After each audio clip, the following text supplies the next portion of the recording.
I'm fully prepared for the Jay-Z documentary.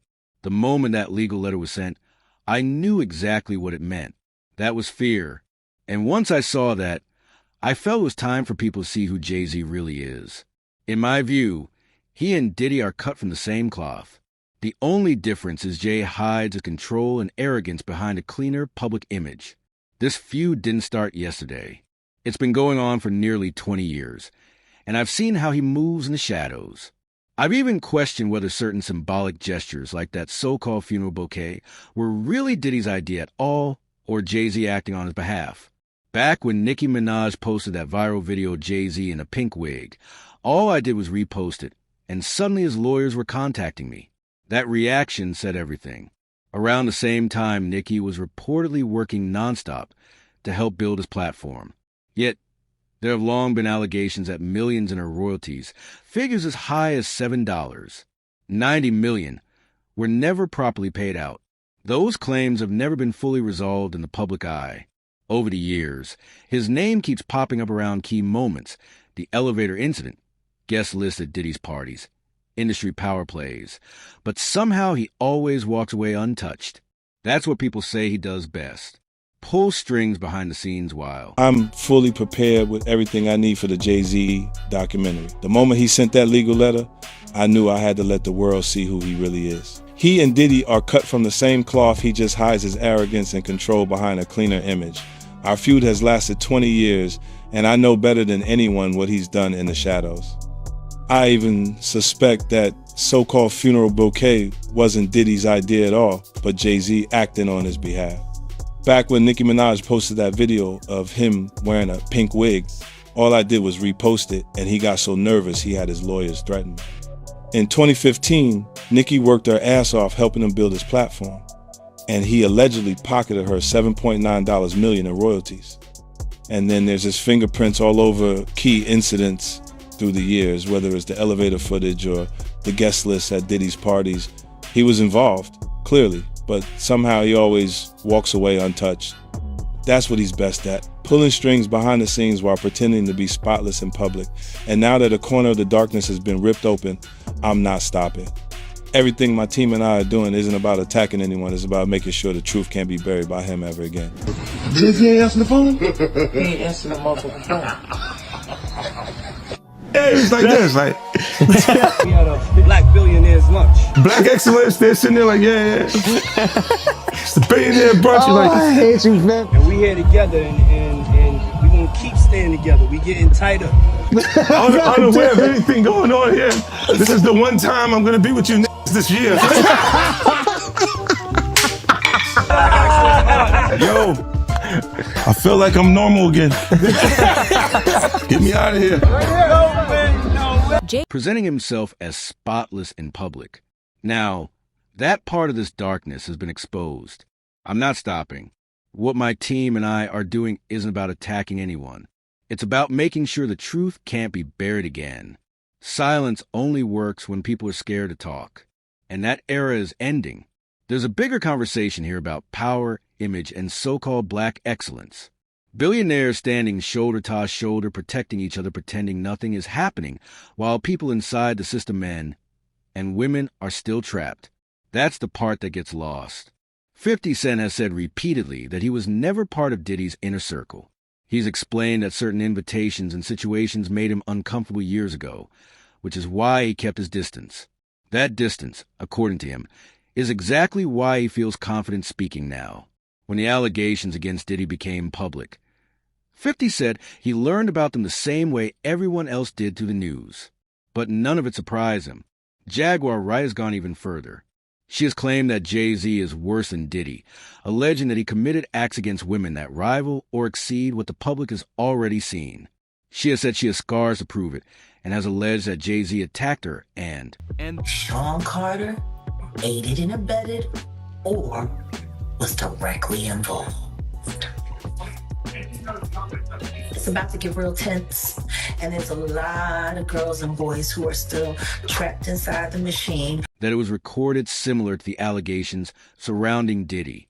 Jay-Z has denied wrongdoing, but these claims are part of why, according to some, he has quietly distanced himself from Diddy to avoid being caught in the fallout. There have also been long circulating accusations tying Jay-Z to the death of Kathy White, allegations he has never been charged over and has denied. Still, as the spotlight intensified on Diddy, attention inevitably began shifting toward Jay-Z, especially because of his silence. For many, that silence raised questions. Some believe Jay-Z's team has been aware for years that his name appears in civil discussions and industry whispers, and that staying quiet is a calculated move, waiting for the storm to pass without drawing attention. To close, here's the clip of Jaguar Wright explaining why she believes Sean Carter is just as bad as the diddler. And I know that for a fact. I got the scars to prove it. You want to know what a box cutter feels like going into your skin and ripping you? I can tell you how it feels.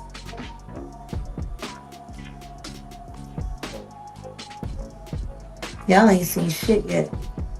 That Cassie shit, that's nothing. I'm saying Sean Carter remembers everything he did to me and he's got it on tape.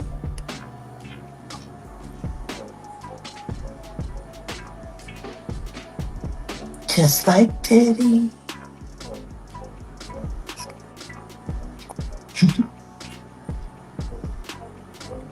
And they're gonna be crazy. It's gonna be the women that get them in the end. believes Jay-Z is worse than Diddy. Watch it, take it in, and let me know what you think in the comments, because whether people want to admit it or not, this story is far from finished. Others worry that even without charges, the damage to Jay-Z's reputation was already underway. Social media only amplified it. Rumors spread that people who raised allegations were being silenced, intimidated, or pressured to back down. That fear is exactly what one of Jay-Z's accusers has now claimed. Even though she dropped her lawsuit, she says she still stands by her story and only withdrew because of harassment and fear. According to new legal filings, she alleges that Jay-Z, or people acting on her behalf, bullied her into saying her accusations were false. Well, did he start snitching? He better. But the only thing I'm interested in him talking about is everything he knows about Kathy Coriana White. See, I know you know what happened to Corey. Diddy, I know that. You and Jay-Z down in Vegas at Tao with Claudia.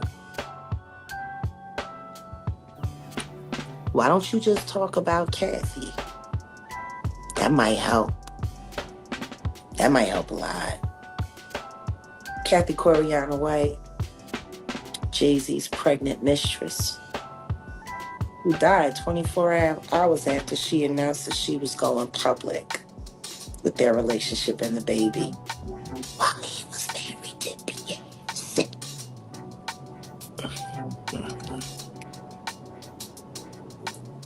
Was it an aneurysm, Diddy? Or are you the one who paid the same coroner that you...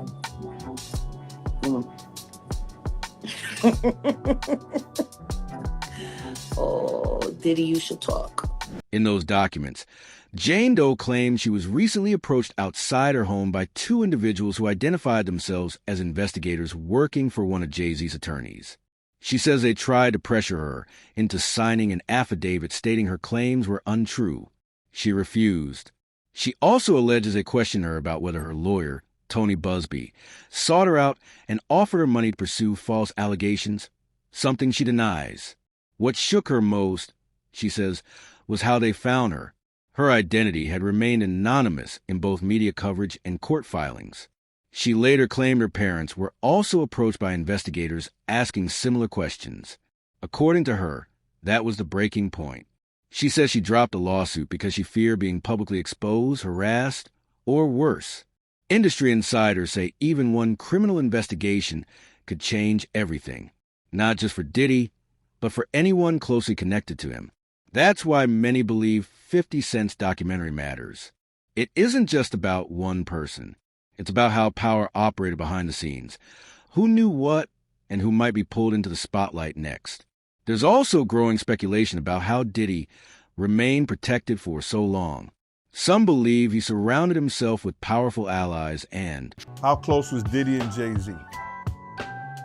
They was close enough that they wasn't playing basketball, they wasn't playing baseball, they wasn't playing football, and they wasn't playing hockey or soccer for Diddy to come on stage, pat him on his ass, and then make the statement to people in the world that can't nobody call me Sean but Jay-Z. Now, I don't know what kind of statement, and I can't say, I wish I could say half a homo, but I know I can't say it, but I don't know what kind of half a homo that is, and you trying to say that you're not close to somebody. You coming on stage, patting them on their ass, and then you making a broad statement to the public, can't nobody call me Sean but Sean Carter. And I heard Jay-Z said the same thing about them. But they were so close that they had matching white girls together. Because when they used to see each other, they used to say, yo, how your skinny white girl doing? He'd be like, yo, how your skinny white girl doing? So, I guess that's a certain type of closeness. I ain't know anything about that, man. I ain't know about, Jay touching his, ass. I gotta go see the video. I ain't hear about that. Come on, man. Everybody's seen that. 50 even pointed it out. Excuse me.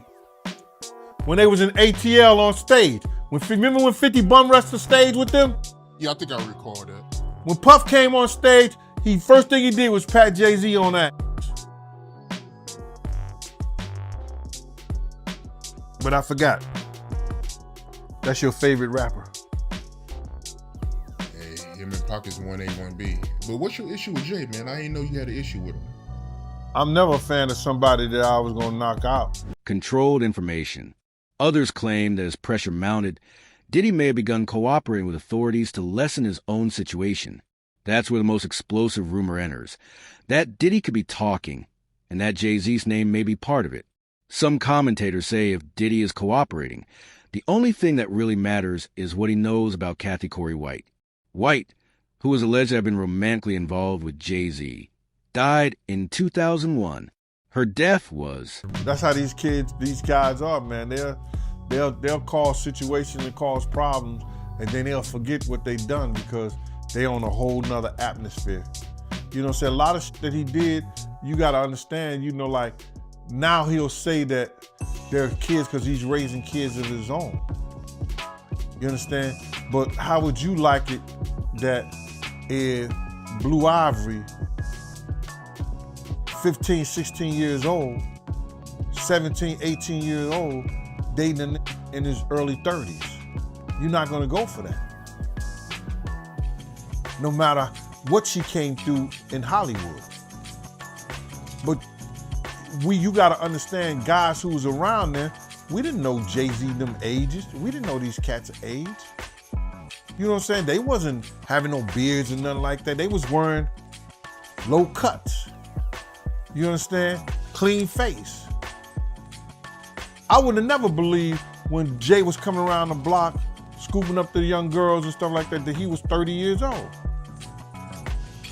If they 17, 18, 16 years old, and they 22, you thinking they 22, 23, something like that, 24 years old?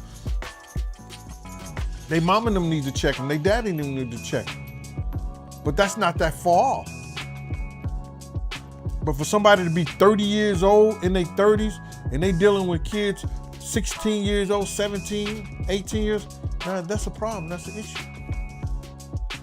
And now he see that because he's raising kids. And he got a young daughter. I think he got another daughter that he didn't claim, and now he claiming them.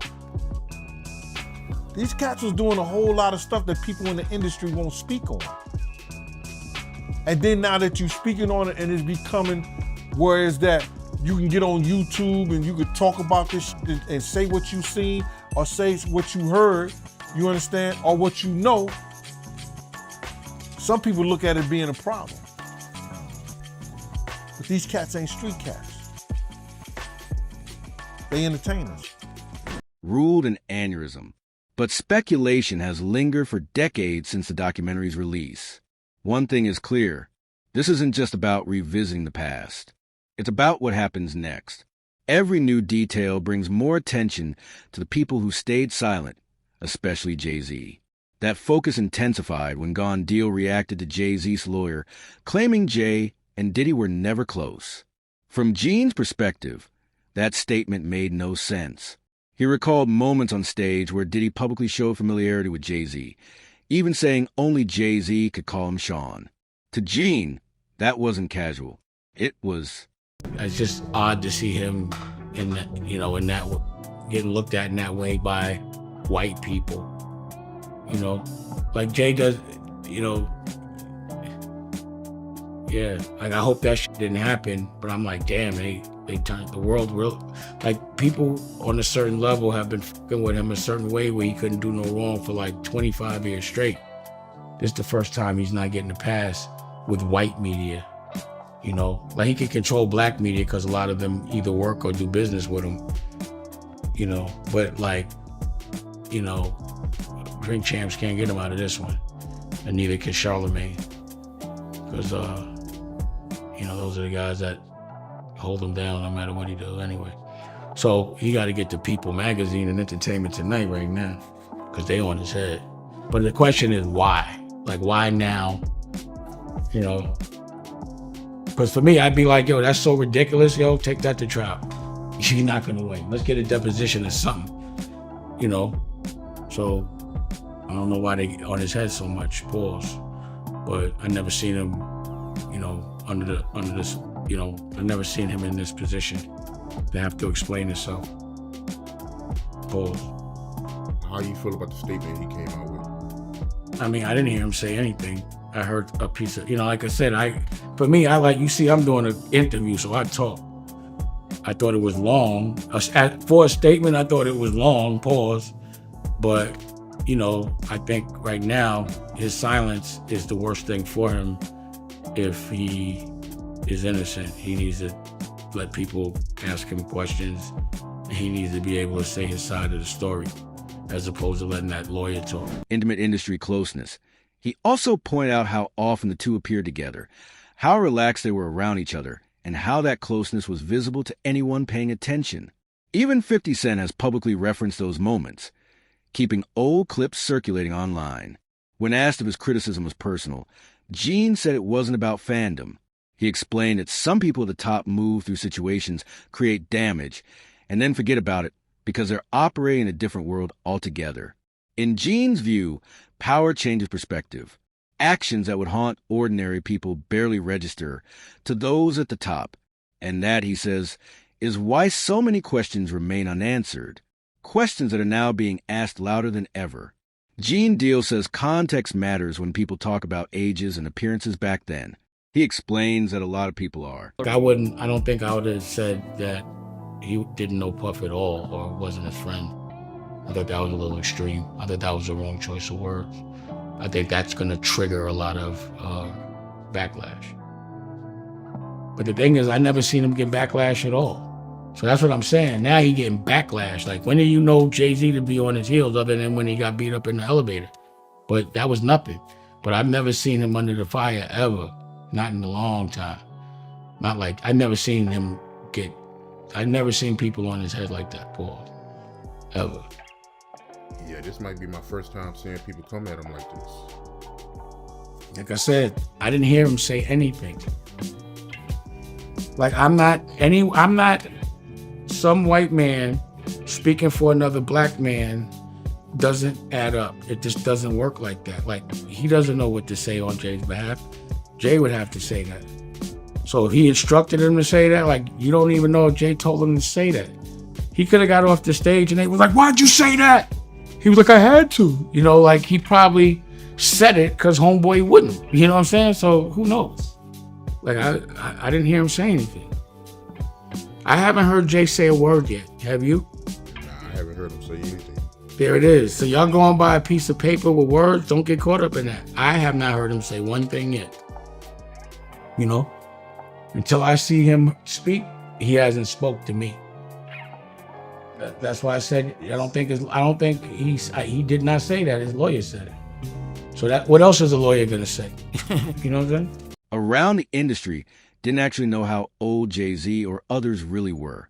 They looked young, clean-shaven, low cuts, no obvious signs of age. So if you saw a man with a younger woman, you might assume he was early 20s, not pushing 30.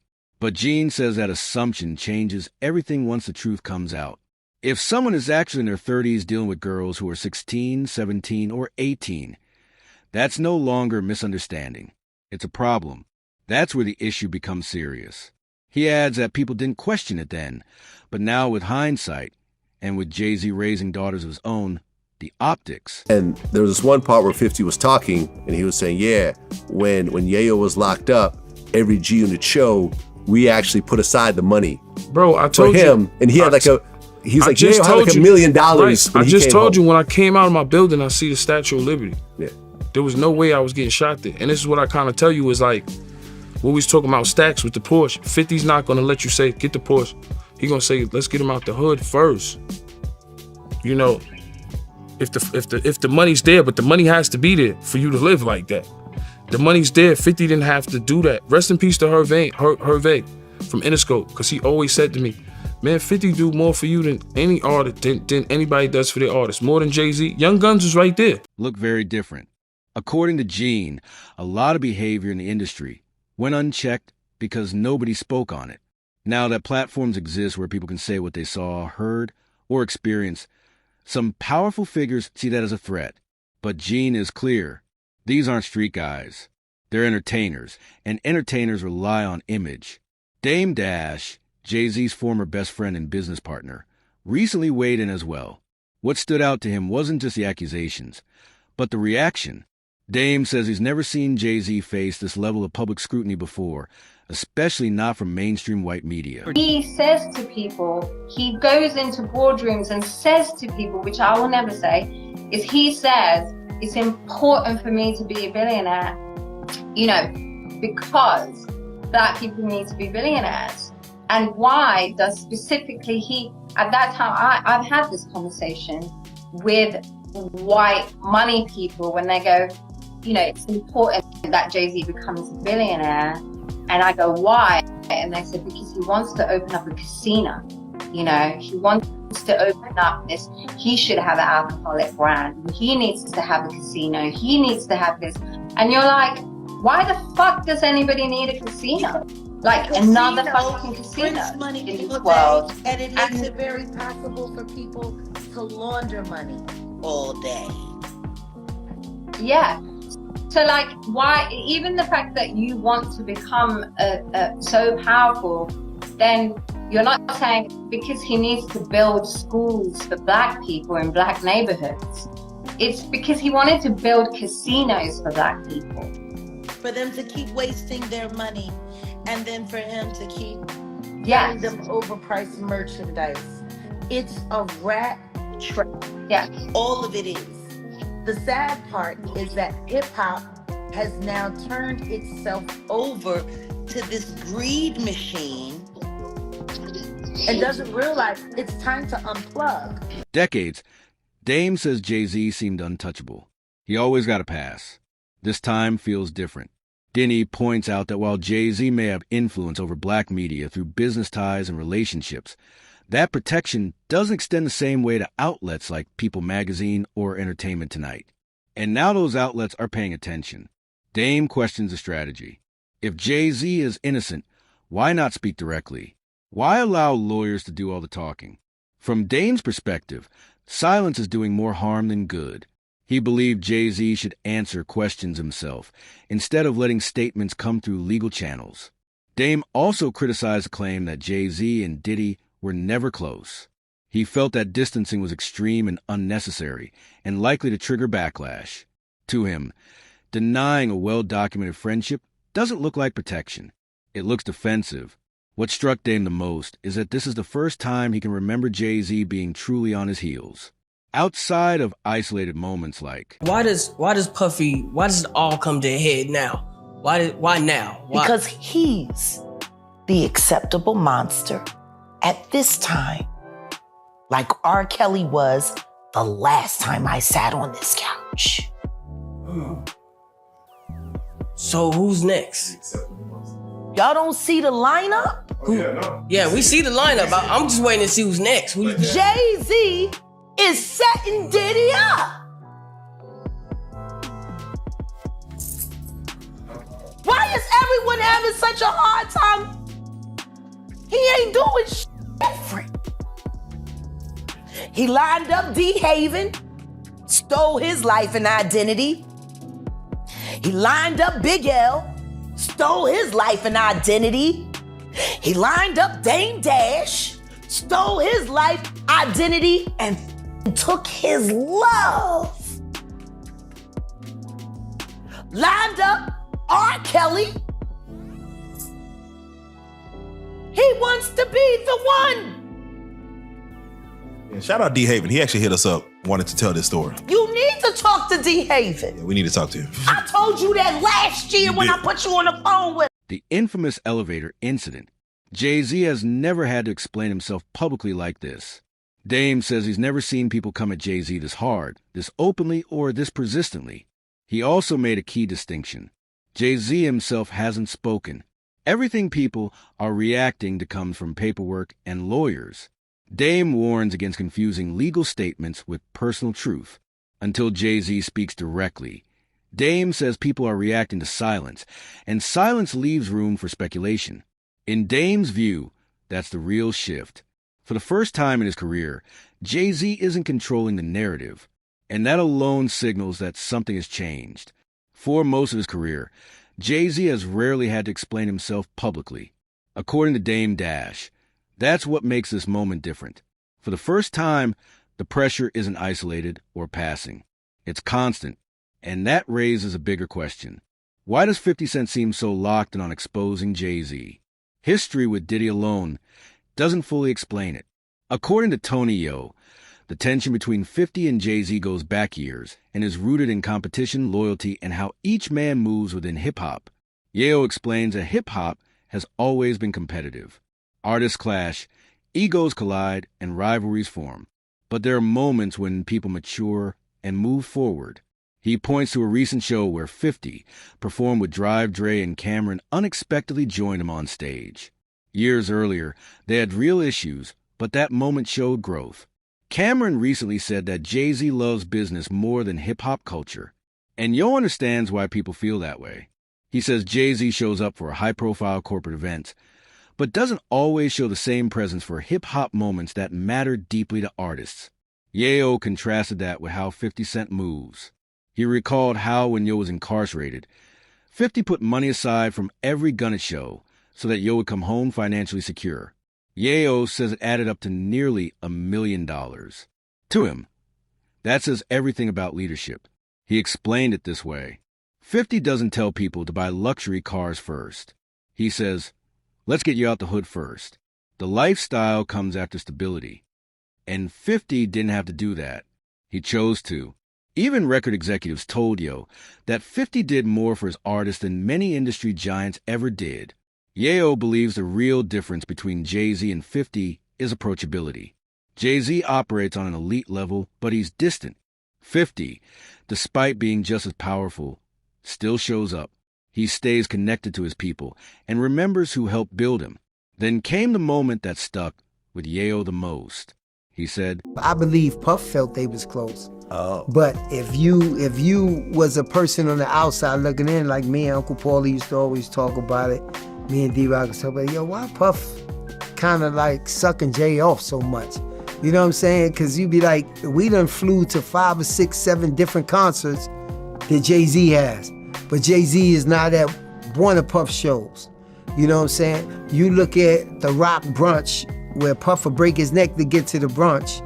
But Jay-Z don't pop up at any of Puff parties. You know, now I can only speak up until 2012. You know what I'm saying? And Puff was breaking his neck. Like, at the end of the day, in our mind, we say, yo, he ain't even invite Puff to his wedding. When he married Beyonce, Steve Stout and all of them was there.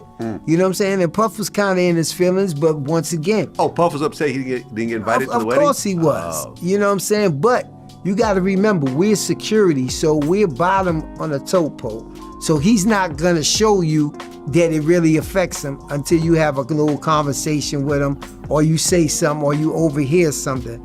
But he didn't get invited to that, you know. Yeah, Jay came through every once in a while, like if we was in a yacht in San Tropez or one of these places like that, Jay might ride up, you know what I'm saying? And it's more or less to show, yeah, I got a yacht too. Jay-Z allegedly didn't want 50 Cent to perform at the Super Bowl halftime show. According to what Yo heard, Eminem stepped in and made it clear he wouldn't perform unless 50 was included. To Yayo, that felt personal. Cameron echoed similar sentiments, pointing out that Jay-Z performed at Tom Brady's Hall of Fame ceremony, but didn't show up for major hip-hop moments tied to 50. Yayo admits Jay-Z is on another level, but says visibility matters. People notice who shows up and who doesn't. Yayo also pointed out that competition between Jay-Z and 50 has always existed. From old lyrical jabs like, I'm about $1, what the F asterisk asterisk asterisk is 50 Cent, to later collaborations, the rivalry never fully disappeared. Even when they worked together, the tension lingered. Despite criticism, Yo emphasizes that Gunnett's impact can't be denied. Alongside Eminem and Dr. Dre, 50 Cent helped build one of the most dominant runs in music history. In terms of sales, influence, and cultural reach, few groups compare. Yayo says executives used to tell him something revealing that it was important for Jay-Z to become a billionaire, not just for business, but symbolically. According to Yo, 50 sees that same responsibility differently. For him, becoming powerful isn't just about wealth. It's about bringing people with you. And that difference in philosophy, Yayo suggests, may explain why the tension never really went away and why 50 Cent seems willing to speak now while others stay quiet. And I asked why, and they said, because he wants a casino. He wants an alcohol brand. He wants this. He wants that. And I'm like, why does anybody need another casino? Casinos print money. They're perfect for laundering cash. But notice what they never say. They never say it's about building schools in black neighborhoods or investing back into the community. Instead, it's about building casinos for black people to lose money in, then selling them overpriced merchandise on top of it. That's the trap. All of it, a greed machine disguised as success.